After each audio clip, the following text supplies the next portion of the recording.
Kementerian ATR BPN melayani profesional terpercaya.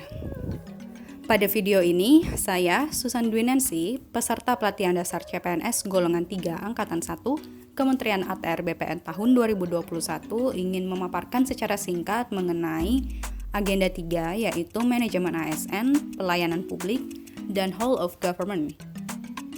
Manajemen ASN. Pegawai ASN berkedudukan sebagai unsur aparatur negara yang menjalankan kebijakan yang ditetapkan oleh pimpinan instansi pemerintah, serta harus bebas dari pengaruh dan intervensi semua golongan dan partai politik.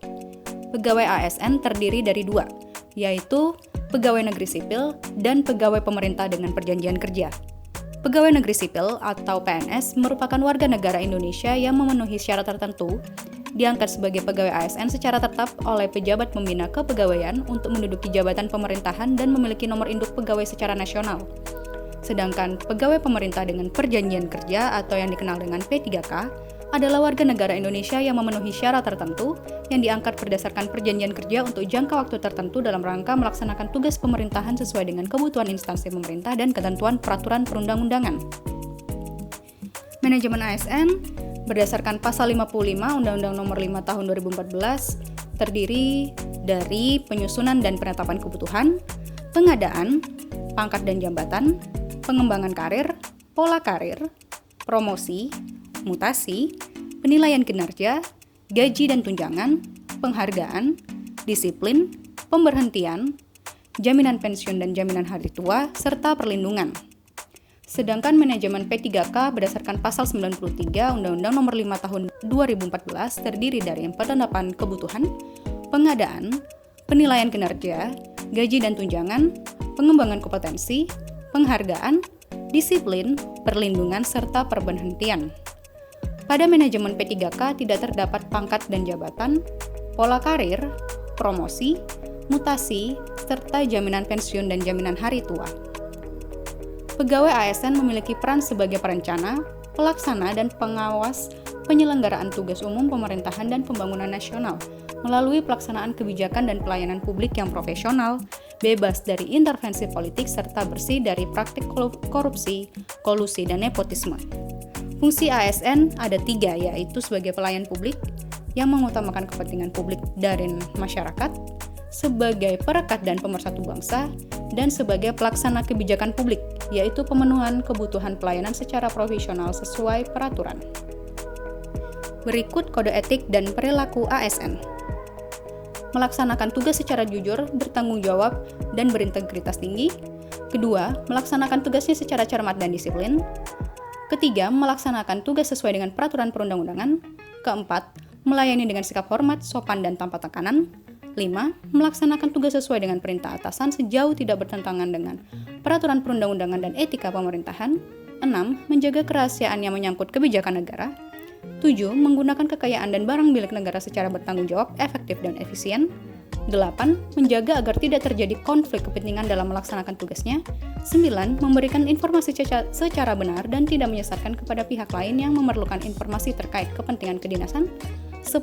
Tidak menyalahkan informasi intern negara, tugas, status, kekuasaan, dan jabatannya untuk mendapat atau mencari keuntungan atau manfaat bagi diri sendiri atau untuk orang lain. 11. Memegang teguh nilai dasar ASN dan selalu menjaga reputasi dan integritas ASN. Dan 12. Melaksanakan ketentuan peraturan perundang-undangan mengenai disiplin pegawai ASN. Sistem merit. Sistem merit adalah kebijakan dan manajemen ASN yang berdasarkan pada kualifikasi, kompetensi, dan kinerja secara adil dan wajar dengan tanpa membedakan latar belakang politik, ras, warna kulit, agama, asal-usul, jenis kelamin, status pernikahan, umur, atau kondisi kecacatan.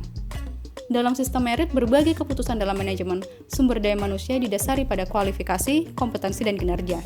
Misalnya, pada proses rekrutmen menggunakan sistem CAT, Computer Assistant Testing, yaitu model assessment atau penilaian di mana kandidat atau calon menjawab pertanyaan dengan menggunakan komputer sehingga mampu menjawab transparansi, efisiensi, serta efektivitas dalam rekrutmen pegawai. Prinsip sistem merit yaitu keadilan dan kewajaran, objektif dan berbasis kinerja. Pelaksanaan sistem merit yaitu dengan penyusunan dan penetapan kebutuhan, penilaian kinerja, pengembangan kompetensi, promosi, mutasi dan penghargaan, Dan sistem merit dalam manajemen ASN bagi organisasi mendukung keberadaan prinsip akuntabilitas yang saat ini menjadi tuntutan dalam sektor publik. Sedangkan bagi ASN, sistem merit menjamin keadilan dan juga menyediakan ruang keterbukaan dalam perjalanan karir seorang pegawai. Pengisian jabatan pimpinan tinggi dilakukan secara terbuka dan kompetitif. JPT hanya dapat diduduki paling lama 5 tahun, harus memenuhi target kinerja tertentu, dan bila tidak menunjukkan perbaikan kinerja harus ikut seleksi ulang. ASN bisa menjadi pejabat negara, contohnya menjadi presiden atau wapres, menteri atau jabatan setingkatnya, gubernur, bupati, atau pejabat negara lainnya yang ditentukan peraturan perundang-undangan. Sedangkan terkait penyelesaian sengketa, di dalam manajemen ASN, penyelesaian sengketa dilakukan dalam bentuk upaya administratif, yaitu keberatan dan banding administratif diajukan ke Badan Pertimbangan ASN. Pelayanan publik. Berdasarkan Undang-Undang Nomor 25 Tahun 2009, pelayanan publik adalah rangkaian kegiatan dalam rangka pemenuhan kebutuhan pelayanan sesuai dengan peraturan perundang-undangan bagi setiap warga negara dan penduduk atas barang, jasa, dan atau pelayanan administratif yang disediakan oleh penyelenggara pelayanan publik. Klasifikasinya ada 4, yaitu yang pertama pelayanan administratif terkait dengan dokumen-dokumen yang dibutuhkan oleh publik, kedua pelayanan barang terkait dengan bentuk atau jenis barang yang digunakan oleh publik, kemudian ketiga pelayanan jasa yaitu menghasilkan berbagai jasa yang dibutuhkan oleh publik, serta pelayanan regulatif yaitu pelayanan melalui penegakan hukum dan peraturan perundang-undangan maupun kebijakan publik yang mengatur sendi-sendi kehidupan bermasyarakat. Dalam Undang-Undang Nomor 25 Tahun 2009 tentang pelayanan publik diatur mengenai hak, kewajiban, dan larangan dalam penyelenggaraan pelayanan publik, kemudian partisipasi dan pemberdayaan masyarakat, serta kewajiban pokok penyelenggara pemerintah. Prinsip pelayanan publik, yaitu kesederhanaan, adanya kejelasan, kepastian waktu, penyelesaian, akurasi, keamanan, tanggung jawab dari penyelenggara, kelengkapan sarana dan prasarana, kemudahan akses, kenyamanan, serta kedisiplinan, kesopanan, dan keramahan dari pelayan publik. Kualitas pelayanan publik, yaitu dilihat dari prosedur pelayanannya, kemudian waktu penyelesaiannya, biaya pelayanan yang harus dibayar oleh pengguna pelayanan publik, produk pelayanan yang dihasilkan, sarana dan prasarana yang tersedia, serta kompetensi petugas pemberi pelayanan.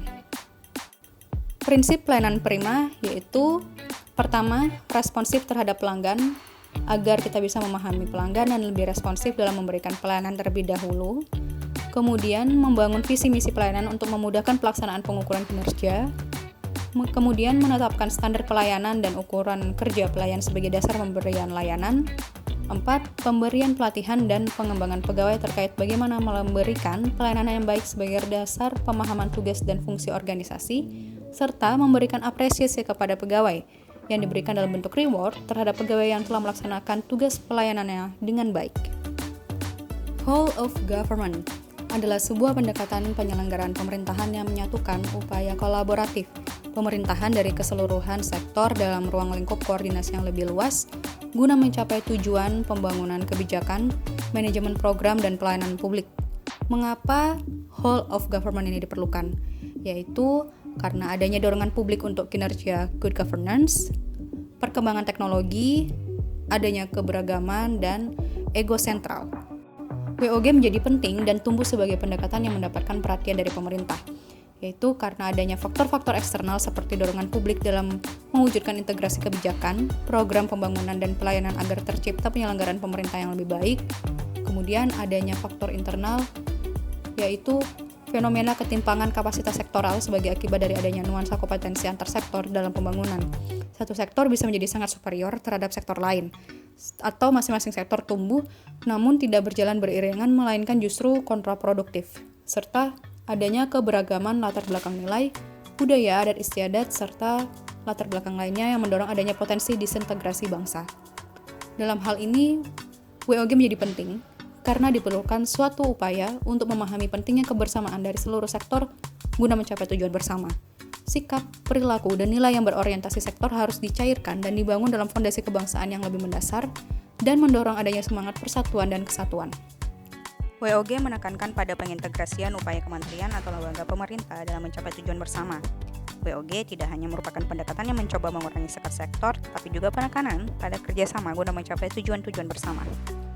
Manfaat dari WOG ialah meningkatkan efisiensi sharing informasi, daya saing lingkungan kerja dan akuntabilitas, serta koherensi kebijakan, juga bermanfaat untuk menurunkan biaya, pemborosan duplikasi pekerjaan, dan inkonsistensi kebijakan waktu pelayanan. Tantangan praktek WOG yaitu terkait sumber daya manusia dan institusinya, nilai dan budaya organisasi, serta kepemimpinan. Praktek WOG dapat dilakukan yaitu dalam bentuk penguatan koordinasi antar lembaga, membentuk lembaga koordinasi khusus yang bertugas mengkoordinasikan sektor atau kementerian, lalu membentuk gugus tugas, serta koalisi sosial.